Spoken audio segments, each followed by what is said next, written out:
Welcome to Literary AF Podcast.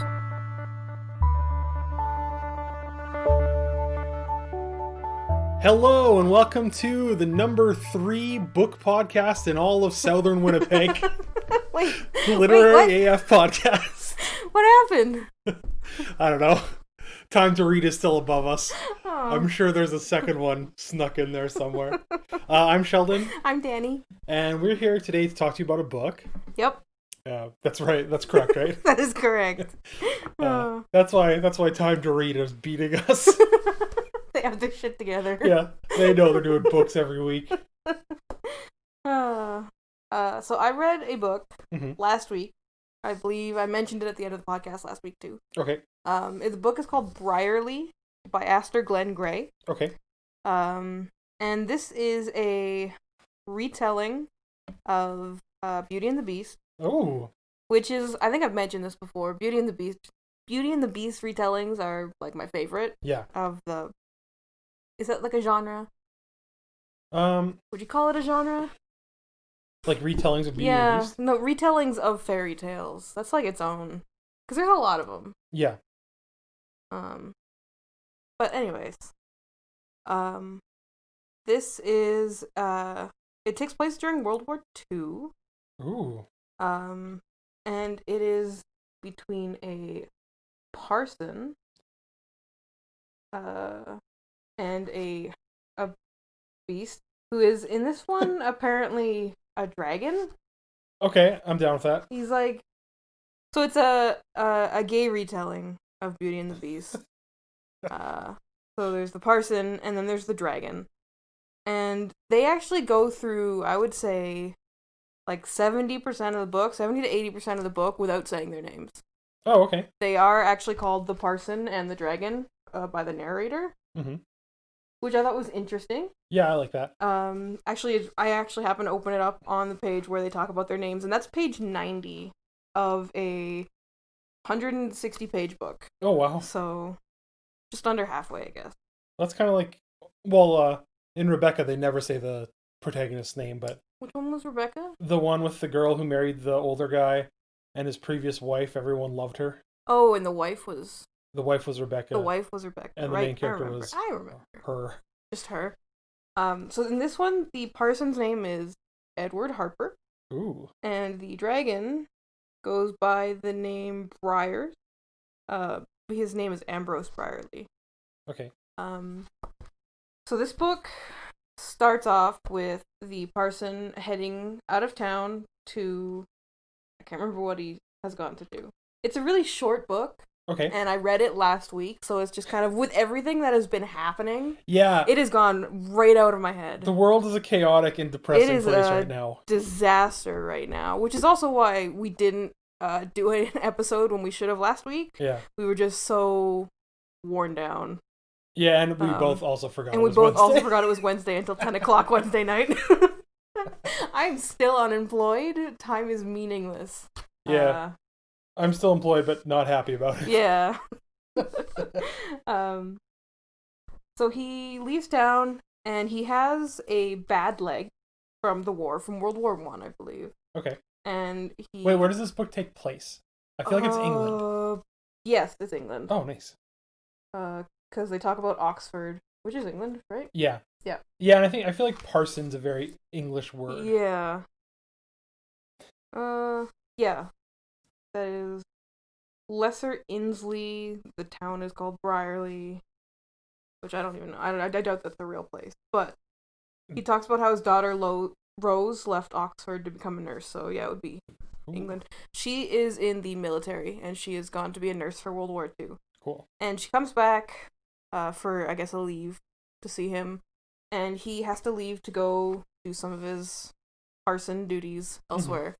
And he gets kind of caught in the rain on his bike, and he has bad leg from the First War. Okay. And he pulls over, and he kind of stops in at this big, creepy castle, yes. And he lets himself in, but nobody answers the door, but the place, like, looks really nice, and there's food laid out, and there's a point where he's like, he'd heard about, like, how fairies will trick people. Okay. And, like, if you eat their food or something, you'll get kind of cursed or whatever. Yeah. And he's like, oh, I'm not going to touch any of this stuff. I'm just going to leave just in case it's fairies. Yeah.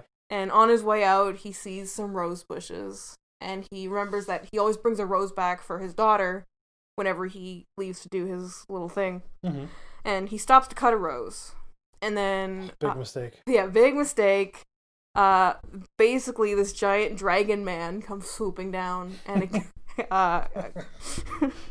accuses him of being a thief. And, you know, the typical Beauty and the Beast setup. Yeah.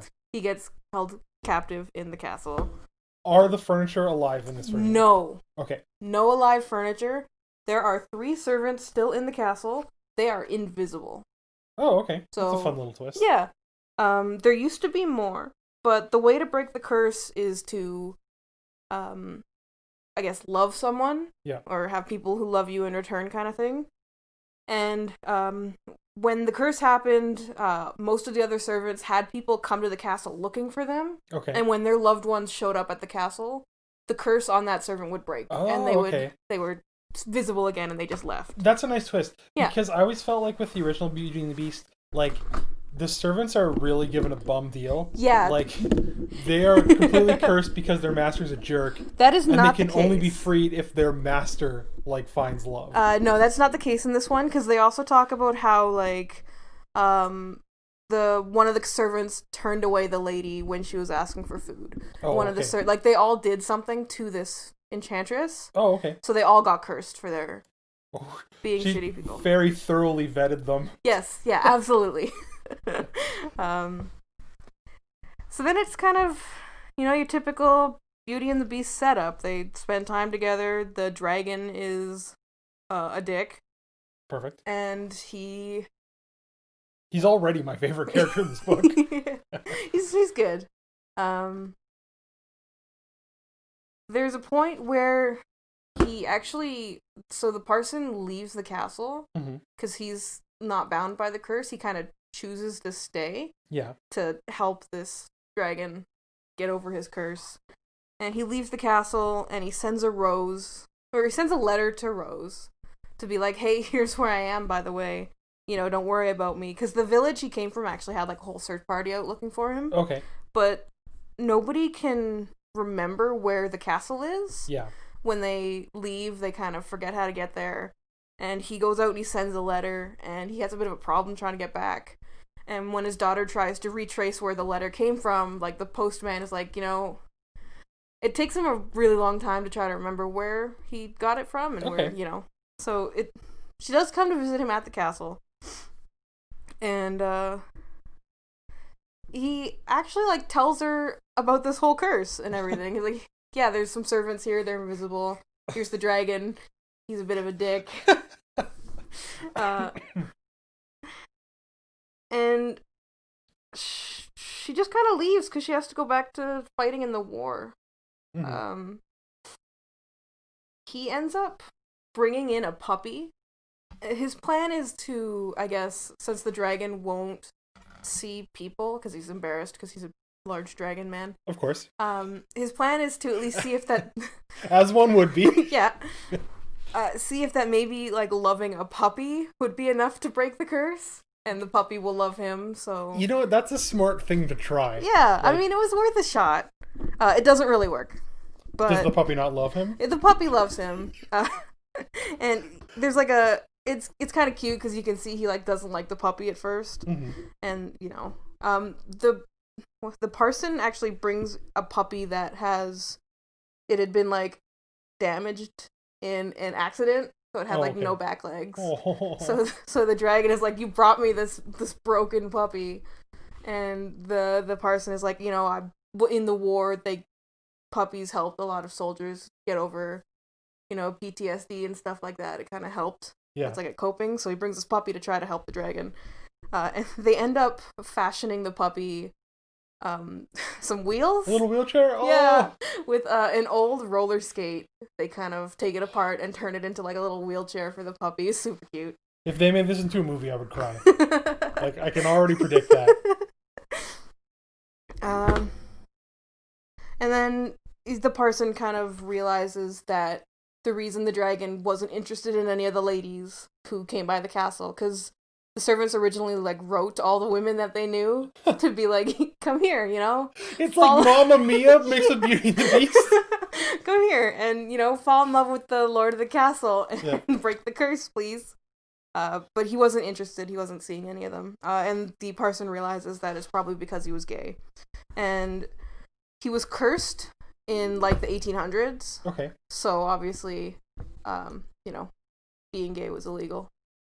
So he has, like, the person tries to talk to him about it, and he freaks out, like, you're accusing me of, you know. Yeah, because it was still legal in Britain in this time. Yeah. So they have that fight, and then they have, like, a heart-to-heart talk about it. Then, because this is just a novella, it's not super long. So, right now, the Dragon Beast, to me, he's two different Benedict Cumberbatch characters mixed together. Okay. He's Smaug from The Hobbit, obviously. And also Alan Turing or whatever from the... Oh, what's that movie called? Imitation Game? Imitation Game, yeah. Yeah, because it's like he was gay during World War II in that movie. Yeah. And then he was a giant dragon in the other movie. And he was a giant dragon in the other... Okay. Yeah. Sure. I see where you're going with that.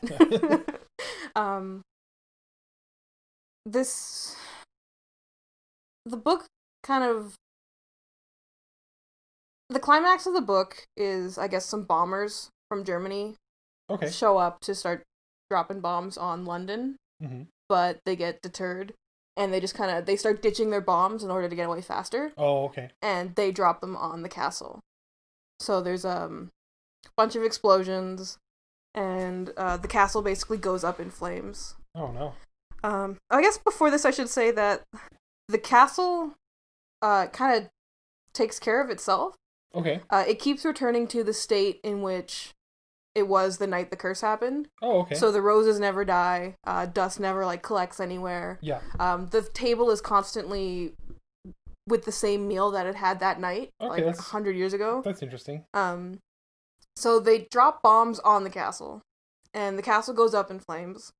And the parson can hear the dog barking. Okay. So he goes to the dining room or something to save the dog. Oh, he goes to save little champion. Yeah, because the dog doesn't have its wheels, so it can't go anywhere, so it's stuck. So he goes in to save the dog, and then the ceiling starts collapsing on him. Yeah. And the dragon shows up, because he's a dragon. Dragons are immune to fire. Okay. And he saves them both. And then he takes off after the bombers, because the bombers just blew up his castle. Okay. Did you ever see Howl's Moving Castle? No, I still haven't. Okay, you should watch it. I know, it's actually really good. I have all those Studio Ghibli, right? Yeah, Studio Ghibli. Studio Ghibli. I say Ghibli, some people say Ghibli, I don't know. Oh, okay. Well, I have all their movies on my, like, to-watch list, but haven't seen any of them You should definitely watch them. You should watch Howl's Moving Castle, and then we can read the book, and we can definitely do a podcast about that, yeah. Because they're, like, totally different stories. Okay. Between the book and the movie, yeah. That'd be fun to compare. Yeah. So there's like it kind of has, like, that feel, because there's, like, a scene near the end of the movie where there's, like, bombers and stuff, and he takes off after them. Okay. But since you haven't seen the movie, that's kind of lost on you now. I just assumed you'd seen it, because everybody's seen that movie. That's one of those ones that I feel like I should have seen at some point, but haven't yet. The parson chases after him, even though he's running, and he has a bad leg, and the dragon is obviously flying after these planes. And he kind of watches, like, the dragon get shot out of the sky. Oh, no. And then he collapses, and it's a sad moment. And he walks. I was going to say there's sad music playing, and I'm like, this sounds like a crazy book. Yeah, you open the page, and then the book just starts playing an MP3 on loop. Like how those greeting cards? Yeah. Okay, anyone listening, do not steal that idea. Patent that. Yeah. So he eventually gets up and he walks back to the castle, and the castle is still in the ruined state that it was when the bombs were dropped. Okay. So, and then the servants come running out, and you can see them now. Oh. So the curse is broken. And he kind of is like, well, you know, the cost was the master of the castle dying, because he got shot down by those planes. Mm-hmm. And then the cops show up, and they're like, hey, we found this crazy guy in a field. Mm-hmm. He says this is his house or whatever, and it turns out it was the dragon. He turned into a human at some point in the whole thing, probably when he hit the ground or whatever. Mm-hmm. And they bring him back to the castle, and there's like a nice reunion, and the book kind of ends on like a, well, you know, we have feelings for each other, and I'll stay here for as long as it takes to recover because I hurt my leg or whatever. Mm-hmm. But we're gonna have to separate for an unknown amount of time. Oh, but you know, it sounds like this book is very chaste. It is. Which is a perfect time to introduce our smutty scale. I was waiting to bring this up.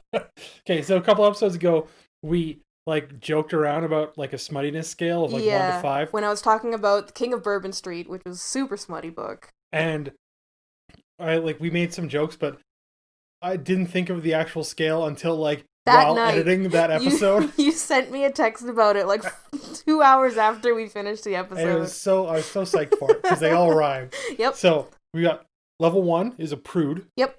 Level 2 is subdued. Yep. Level 3 is lewd. And then next is crude. Yep. And then the last one is totally nude. Yeah. That's our smuttiness scale. So where does this one rank on the scale? This one would rank a solid 1 or 2. It's pretty close to. They have a kiss. I'd say that's still a 1. It's pretty. It's on a 1 to 5. It's probably a 1. Okay. It's very chaste. They don't kiss until the very end. And then it ends on like a kind of. It's called Happily for Now. Because, you know, like Happily Ever After. Yeah. It ends on like a Happily for Now kind of note. Okay. And I don't like that. Ooh, oh, yeah. You like your Happily Ever After. I like Happily Ever After because a Happy for Now is. It's not fun. Yeah. It's like, well, you know, it's okay right now. Yeah. I know, like, I famously like miserable endings. Yeah. But I think to amend that, the thing I really like is, like, bittersweet endings. Yeah. Where it's like, some characters are happy, but for other characters it costs them a lot. There's a difference between, like, I like a bittersweet ending versus, like, a Happy for Now is, like, temporary. Yeah. Yeah, for me, Happy for Now is, like, it's, like, kind of like a bittersweet, but it's it's like they're, I don't know. I'm trying to say they're two sides of the same coin. Yeah. Where it's like they're both sort of the same idea, but they're, I don't know. I prefer a bittersweet over Happy for Now. Bittersweet, like, embraces the bittersweet. Yeah. And a Happy for Now is like, yeah, everything's good, you know, for now. But everything's great for now. Which it's kind of, it's trying to be something it's not. It should just be a Happy Ever After, if they're going to do that. And everything is great. ... Yeah, for now. Basically. It feels like it's leaving something undone. Oh, yeah, okay. Whereas, like, a bittersweet ending has, like, a finality to it, and a Happily Ever After has a finality to it. Happily for Now feels like the story's unfinished. Oh, yeah, it lacks the closure. Yeah, that's it. That's it. It lacks, like, a closure. Yeah. So that was my biggest problem with this book. Okay. Was that it felt like it wasn't done. How would you, like, rate it overall? I gave it 4 stars. Okay. I would say, like, because Goodreads only does 5 stars. Yeah. I would give it, like, a 3.75. Okay. But I rounded up. Very specific. Yeah. Because 3.5 doesn't sound... It sounds like I don't like it. I did like it. Mm-hmm. But, like, the Happy for Now ending is just a core problem. Yeah. With me. Other people have no problem with it. And this book comes, like, highly recommended from a lot of people. And obviously it's a very popular book, but it's just not my taste. Yeah. With the last, like, 5 pages. It sounds neat. Like, there's a few things you mentioned that sound really cool, and I like the idea of them. Yeah. But, I mean, I haven't read it, so I can't give my full thoughts on it. Yeah. It felt like it needed more. Yeah. Because it's a novella. It's 160 pages in print. And it's, like, a very large space print in that. Oh, okay. So it's not super long. I read it in, like, one sitting.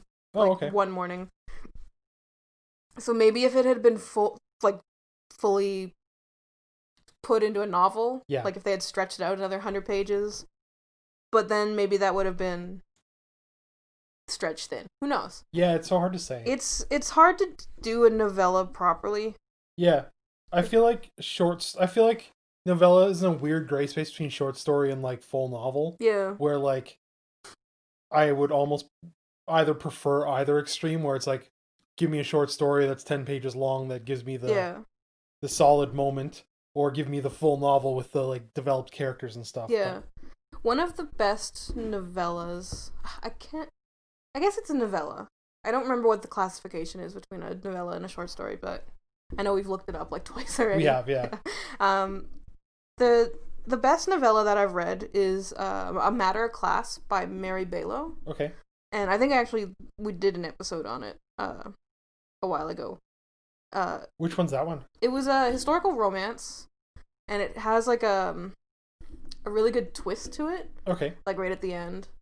That was like, I think it was probably about the same length, maybe a bit longer. Okay. But that was the pace of the story was fantastic. Oh, okay. And it like jumped back and forth between two different timelines. It managed to pull off a lot in like a really short story. That's really impressive. I like when authors can do that. This one kind of feels like there's not enough novel, but there's also not enough story. Oh, okay. I don't know. It's a good book, though. I don't want to say it's not a good book. It was a good read. I just wish there was more to it, both in length and story. Yeah. I did like how they like didn't use their names through the whole book. I thought that was interesting. Even after like everybody's been properly introduced, they still just the narrator refers to them as the parson and the dragon. Oh, that's nice. Yeah. I like stuff like that. Yeah, I think like at the very end, he gets called. Yeah, like right at the end of the book, the dragon gets referred to as Briarley. Okay.